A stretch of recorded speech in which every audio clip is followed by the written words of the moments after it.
It's August 5th, 2024. I'm recording for August 6th, 2024. This is me, Broader on Politics on the election.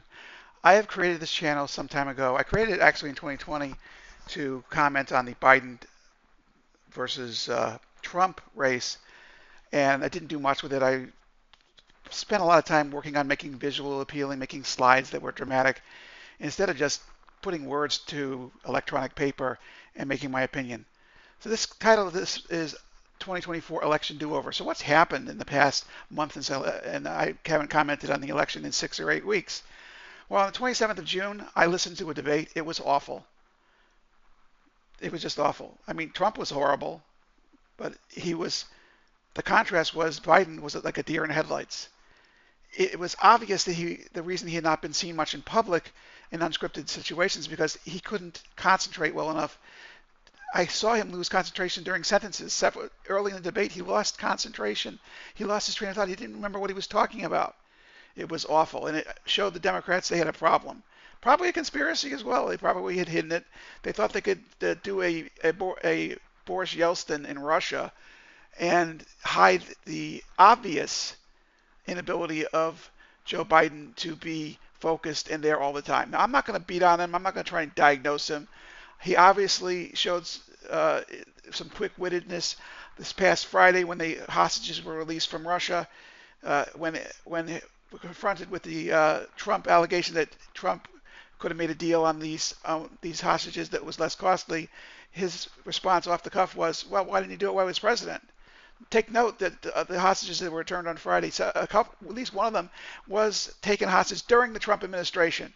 I guess it pays to actually check the facts before you throw cold water at your political opponents.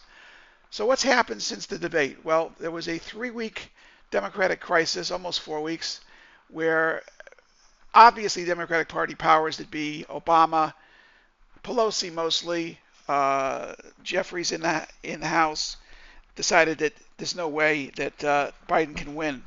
And if we lose badly enough, we're going to lose control of the House, and we're going to lose the ability to stop the Trump agenda. Trump was up in the polls by the end of this month, 2 weeks before now, August 5th. Was up in the polls 7 or 8% in most battleground states, 6% minimum. The election was going away for the Democrats, and what the cost of that was going to be, reproductive rights were going to fall, a lot of freedom was going to be taken away from people, and the Supreme Court conceivably could have been brought to a 7-2 conservative majority, or worse yet, Alito, who's close to retirement, or Bush's appointee from 1992, the name will come to me, is replaced by a Republican president with a 40-year-old instead of their current late 70s, 80s-year-old, and this crazy legal opinions coming out of these two will continue and damage the country. A lot at stake. And another thing at stake is the United States. World War III could happen if Trump is reelected. I don't doubt that. I reject the freedom will be lost. If Trump is elected in this election, I know he will enter office on the 20th of January, 2025, and he will leave office on January 20th, 2029. The President of the United States, our institutions are stronger than Trump. There's no way he's going to be able to stay beyond the end of his term. But the problem is his term would be damaging. World War III could break out. Ukraine is under heavy pressure. The Ukraine could fall to Putin. Then NATO versus Russia. Very, very, very, very bad. But back on topic. Created this format in order to be able to not worry about the visuals so much and just talk. Make some opinions. If they make sense and they're coherent, they make sense. If they don't, ignore it. I've got 3 subscribers right now, one of which is my mother. I want to make clear, however, the amazing do-over of this election. 2 weeks ago today, in about 4 or 5 hours, noon Central Time, 1 p.m. Eastern Time, Joe Biden made a selfless decision, realized he was not physically capable of both running the country and putting up an election campaign that was necessary to beat Donald Trump. Said it's time for a do-over. He withdrew from the race. He endorsed Kamala Harris. The endorsements rolled in. The Democratic Party went miracle left. They all united behind Kamala Harris. I have some problems with Kamala. I think she's uneducated in Russia, but heck, she can talk. She can communicate. And she is proud of her heritage. She is from a Jamaican, African, black African father and an Indian mother, and she is the first vice president of the United States to be a woman or a minority, and she's both in one. And she has been practicing her communications. I saw her campaign spot for 2020. It was right on, beautiful, on target. It hit Trump hard, and something like that's going to be coming out again. She turned the race around. It was a do-over. She gave us a speech the Thursday before the Biden withdrawal. She gave a speech in North Carolina, and she sounded presidential. That was the first time I'd heard a speech by Kamala Harris. I had never bothered to listen to her. She wasn't relevant to me. She wasn't running for anything important. Vice president's not important until it is.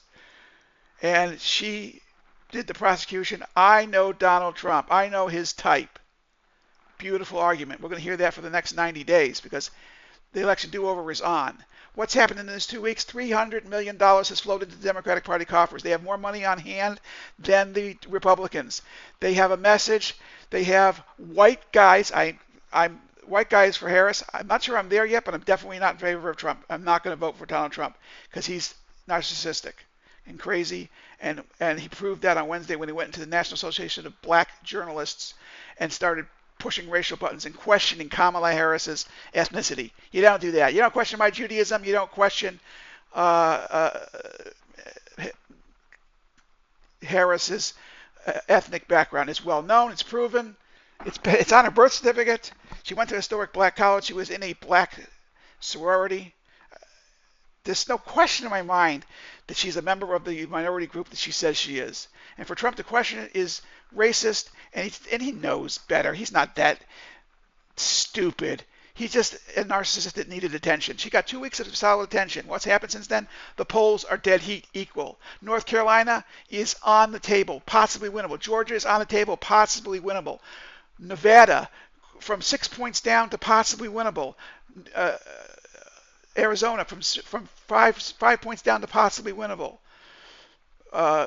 Minnesota, from dead heat to up 7 or 8 points for Kamala Harris. Wisconsin, dead heat. Michigan, dead heat. Possibly up 11. That's crazy. Pennsylvania, well, here we go. I wrote a book that's never been published called J-POTUS, Jewish President of the United States, in which my character, Stephen Miller, was Vice President of the United States and became president.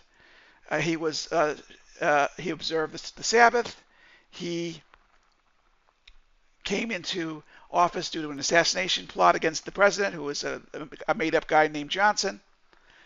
And Josh Shapiro, he goes home on Friday nights just like I do, except he gets homemade challahs. Mine are usually store-bought. To Shabbat dinner. He's a Jew. He's a proud Jew. He's a proud supporter of Israel. He's not going to let Israel get the shaft in the arms shipments and in the war against Iran and its proxies. And he is, just as I am, very suspicious of Benjamin Netanyahu's motives. Now, I'm an Israeli citizen. I feel I have the right to comment on Netanyahu, and I will in the future. I don't believe that Jews that are not Israeli citizens have the right, or politicians, to jump into elections overseas. But Josh Shapiro, wow, he is 61% approval in Pennsylvania. He, by historical standards, will get between 0.5% and 2% boost to the Democrats in Pennsylvania. Guess what? That's the election. Without North Carolina, without Georgia, without Arizona, without Nevada, he could win the election right there. So do-over? Wow, what's going to happen now? How much money are Democrats going to raise in August? The next day, Josh Shapiro is more than likely going to be named, probably by the time this video goes live, the vice presidential candidate for the Democratic Party. And that's going to put Pennsylvania back in play. Pennsylvania is dead heat now. You give the Democrats 0.5% to 2% boost, that's it. They win. When's the honeymoon going to be over for Kamala Harris? Well, most presidential honeymoons last about 100 days. That's why the 100-day thing happens in the beginning of terms. Well, the election's in 95 days, folks, and Donald Trump is flailing. He is desperate for attention. He is in deep, deep trouble. If you like this content, please subscribe. We got to expand the audience between my friend Joe at work and my mother. That's 2/3 of my subscribers. We can do better than that. I have made this up in a visual format that is simple, that allows me to just speak. This video itself is not that visually appealing. I'm going to make one or two slides more visually appealing. Please subscribe. Please comment. If you agree with these opinions, if you have other opinions, if you have other sites, punch them in here. This site could take off and could be big. I want to give it a chance. I have had political opinions my whole life, and I got on the ballot for state senate in 1998 in Illinois. I withdrew from the campaign to support another Jewish candidate and make sure the Jewish vote wasn't split. But I have been eating and breathing politics. I've been quiet about it. I can't talk about it at work. But I tell you, do over. Well, let's see what Trump's response to that is. If it's J.D. Vance, well, I don't think the Democrats have a whole lot to worry about.